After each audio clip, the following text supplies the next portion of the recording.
Quando o assunto é empresas, aqui no Brasil, muitas pessoas já levantam várias bandeiras. De um lado, dizem que empresários são pessoas ruins, que só se aproveitam das outras pessoas e eles estão reclamando de boca cheia. Do outro, defendem que eles são pessoas importantes e que eles realmente têm poucos incentivos aqui no Brasil. E ok, discordâncias existem, eu não tô aqui para discutir um mérito sobre discordâncias entre pessoas, já que o Brasil tem 212 milhões de pessoas, é meio que óbvio que pessoas não vão concordar em diversos assuntos sobre a vida e também sobre empresários por consequência. Mas nesse vídeo aqui eu vou trazer 3 pontos para vocês para a gente conseguir entender, será que é realmente difícil ter uma empresa aqui no Brasil ou será que os empresários são chorões demais? Bom, antes da gente falar sobre empreender, acho que a gente precisa começar falando sobre abrir uma empresa, porque sem abrir empresa não tem nem como você empreender. O que muitas pessoas conhecem como CNPJ e falam, o cadastro do CNPJ leva até 48 horas, tem alguns lugares como Santa Catarina que pode levar até 4 dias, mas de qualquer forma acaba sendo rápido. Só que não é só o CNPJ que é necessário para você começar a exercer a função de empreendedor. Você precisa de algumas outras coisas. Por exemplo, se você começar como uma empresa pequena, uma microempresa, você vai aderir provavelmente ao Simples Nacional, que é uma definição da carga tributária que você vai ter que pagar no final do período quando você começar a receber dinheiro. Essa adesão específica ao Simples Nacional, por exemplo, pode levar cerca de 2 semanas. Mas não é só isso também, existem outros fatores. E, por exemplo, na Contabilizei, eles dizem que, em média,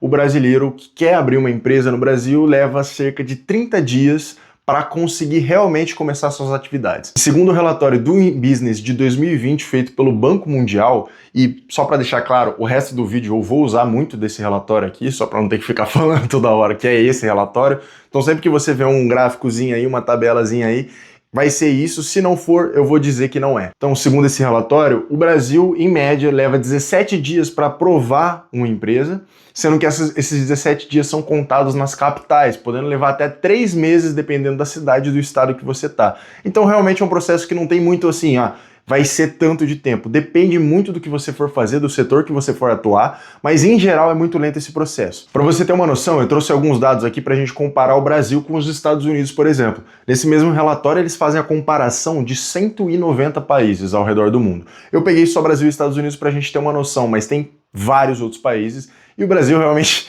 deixa a desejar um pouco. Como, por exemplo, no quesito de abertura de empresas. No Brasil, a gente pode ver que existe um número de procedimentos de até 11 em média, que são necessários para ser feitos para abrir uma empresa. Já nos Estados Unidos são 6, muito menor.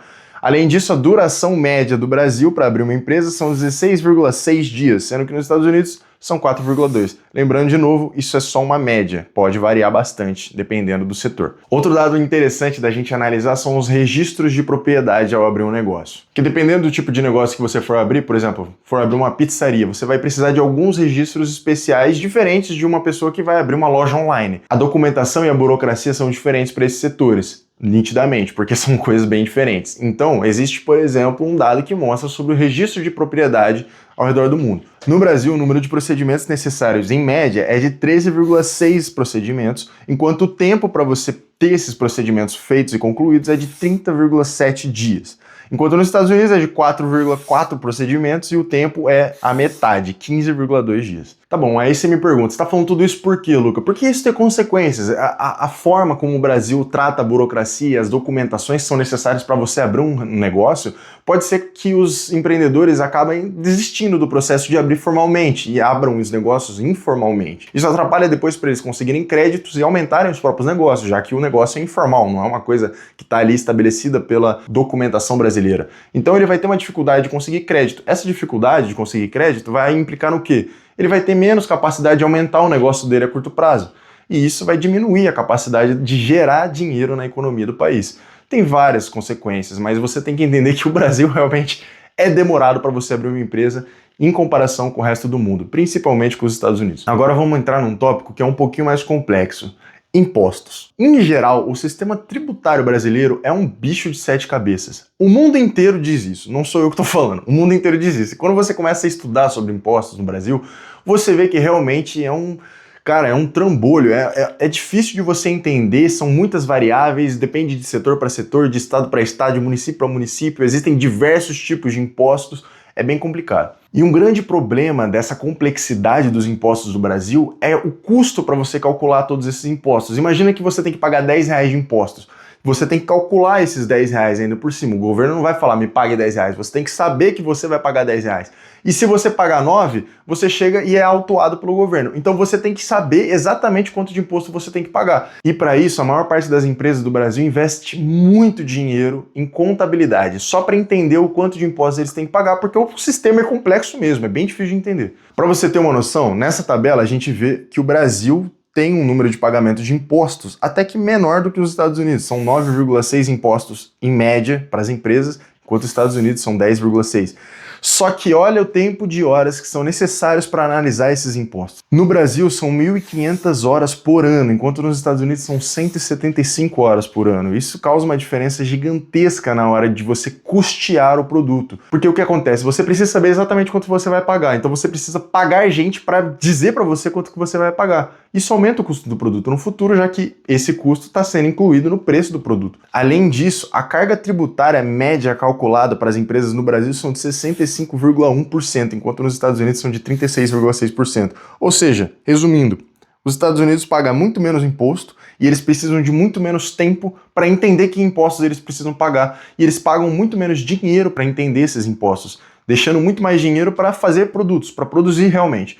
Enquanto o Brasil gasta muito tempo entendendo os impostos e gasta muito dinheiro com os impostos do mesmo jeito, porque os impostos no Brasil são muito altos. De acordo com o relatório PayTaxes, feito pelo Banco Mundial, em média, em 2018, as empresas do estudo de caso levam 234 horas para cumprir com seus impostos. Ou seja, o Brasil está acima em mais de 6 vezes esse tempo. A gente está realmente muito atrasado nesse quesito de entender os impostos que devem ser pagos. E a culpa não é dos empreendedores. Os empreendedores tentam entender, mas é que o sistema realmente é muito complexo. E antes da gente passar para o próximo ponto, eu só quero deixar um detalhe aqui para vocês entenderem a magnitude do problema da carga tributária brasileira. A carga tributária brasileira é uma das mais complexas e mais altas do mundo. Enquanto existem 190 países nessa pesquisa, o Brasil foi classificado como 184 na classificação de pior carga tributária. Ele tá no pior, só tem 6 países atrás dele. E eu fui ver quais são esses 6 países: Somália, Venezuela, Chad, República Centro-Africana, Bolívia e Congo. Ou seja, o Brasil só tem um ambiente tributário melhor e mais favorável para empresas do que alguns países que estão em ditaduras, que estão em hiperinflação e crises absurdas, e que o colapso do Estado está acontecendo. As pessoas não estão preocupadas em empreender, as pessoas estão preocupadas em sobreviver. O Brasil só está melhor do que esses 6 países, cara. Esse gigantesco sistema, quantidade de tributos, siglas diferentes, que muda de estado para estado, essa complexidade toda se transmite em aumento da insegurança no Brasil. As pessoas não sabem se realmente é bom ou não investir no Brasil, porque não tem muito como você entender quanto que você vai ter que pagar de imposto. Você não sabe. E se você não sabe quanto você vai precisar pagar, é difícil você calcular o seu risco, já que você não tem noção do quanto vai ser que você vai ter que gastar com isso. Isso gera um risco constante de autuações e multas que a sua empresa vai ter que pagar. Portanto, as empresas fazem o quê? Aumentam demais os custos com contabilidade para conseguir entender esses impostos. E isso, no fim, cai na conta de quem? Minha, sua, de todos os consumidores brasileiros, pessoas físicas que vão lá no mercado comprar arroz, comprar feijão. Além disso tudo, o foco da nossa carga tributária é indireto. O que isso quer dizer? Quer dizer que os impostos que são cobrados na maior parte do Brasil, eles são cobrados em cima de produtos e serviços, eles não são cobrados em cima de renda. Existe bastante imposto cobrado em cima de renda, mas quando você vai analisar, nem é tanto em comparação com alguns outros países. O problema é que os produtos e serviços têm impostos muito altos. Isso acarreta no quê? Na população. A população vai lá comprar arroz, feijão, ovo, carne, todos esses produtos têm muitos impostos. E aí isso acaba numa desigualdade social ainda maior, já que para um rico ele vai ter que consumir 1 quilo de carne, do mesmo jeito que um pobre vai ter que consumir 1 quilo de carne. Só que proporcionalmente quem acaba pagando mais? Quem tem menos dinheiro, porque o imposto é igual para os dois. Dentre esses impostos, por exemplo, tem o ICMS, que é o Imposto de Circulação de Mercadorias e Serviços, e o ISS, que é Imposto sobre Serviço. No fim, o governo acaba cobrando muito imposto sobre o consumo das pessoas, acaba ganhando muito dinheiro com isso e faz o quê? Nada, porque a gente tem estradas ruins, sistema de saúde ruim, a gente tem segurança ruim, então o dinheiro não volta. E para onde vai o dinheiro? E antes de eu ir para o último tópico, como se isso tudo que eu já falei não bastasse de imposto, tem ainda mais uma coisa que realmente deixa os empresários putos no Brasil, que é o quê? O imposto que as empresas pagam não é sobre o lucro, como na maior parte dos países. Porque se uma empresa não está dando lucro, significa que ela está indo para falência. Se ela está indo para falência, ela está sofrendo prejuízo, ela não teria como condições muito boas de pagar, né? Imagina, você já está no negativo, eu vou lá e te cobro mais 10 mil reais. Faz muito sentido, né? Só que aqui no Brasil funciona assim. O faturamento da empresa que serve como base para os impostos. Então a empresa ela pode estar no prejuízo e mesmo assim o governo dá um toquinho na porta e fala: passa meu imposto aí.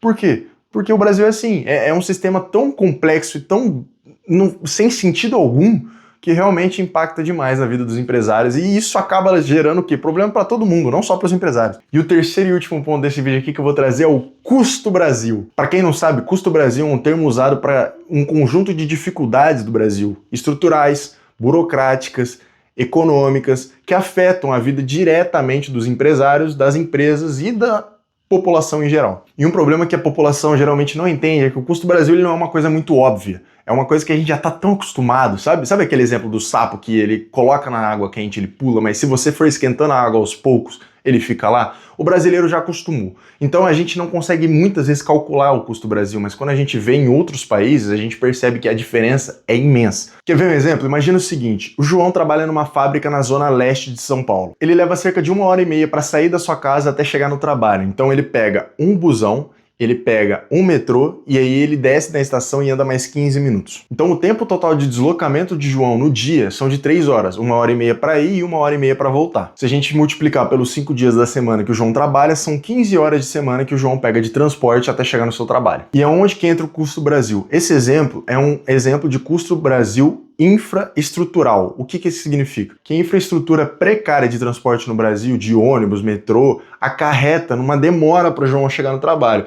Só que essa demora se transmite em custos depois, e eu vou te explicar. Essas 15 horas por semana, mesmo que o João tenha o Vale Transporte, né, o benefício do Vale Transporte, acarretam que o João não consegue estudar para alguma coisa no futuro, tentar melhorar a sua posição de vida, ele não consegue ou tem mais dificuldade de trabalhar em alguma outra coisa, produzir alguma outra coisa. Por exemplo, se ele tivesse menos tempo disso, ele poderia estar estudando, ele poderia estar fazendo um brigadeiro e vendendo na rua, gerando mais a economia, aumentando o comércio em geral no Brasil. Além disso, ele poderia estar descansando e isso ia fazer com que ele fosse mais produtivo no trabalho que ele já tem. Só que graças a uma infraestrutura horrível que o governo disponibiliza para os cidadãos, né, e não é por causa de pouco dinheiro, porque o imposto no Brasil é um dos impostos mais altos do mundo, é por causa de uma má gestão e de um dinheiro que some. O João tem uma dificuldade muito maior de fazer essas outras atividades do que um mesmo tipo de pessoa teria nos Estados Unidos, por exemplo, que seria muito mais fácil de chegar até o trabalho, ele teria mais tempo, poderia produzir mais e tudo isso. E esse é só um dos tipos de custo Brasil que existem, só que o custo Brasil está em tudo, ele está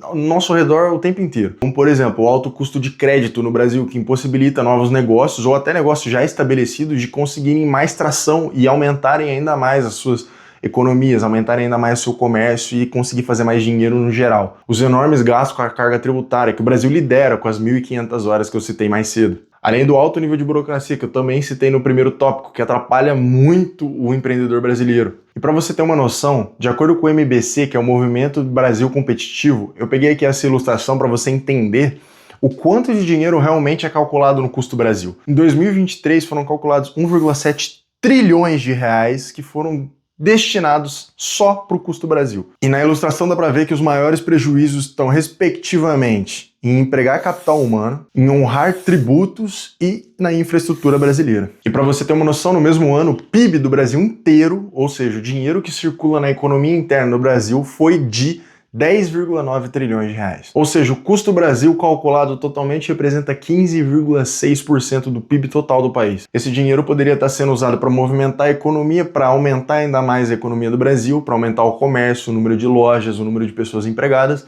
mas não. Esse dinheiro está sendo usado só para a gente conseguir entender como é que é o Brasil e para a gente desfrutar das maravilhosas infraestruturas que o Brasil disponibiliza para a gente com o imposto que a gente mesmo paga.